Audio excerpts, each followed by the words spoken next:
danada nessa perna direita, ele vai ajeitar a pelota.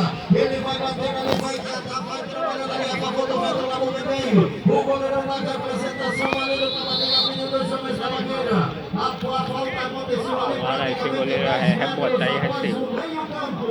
É falta para a equipe do Real. Ali o bebê, o árbitro já autorizou. O bebê impede ali o tempo para a arbitragem, porque o vento mexeu ali na bola.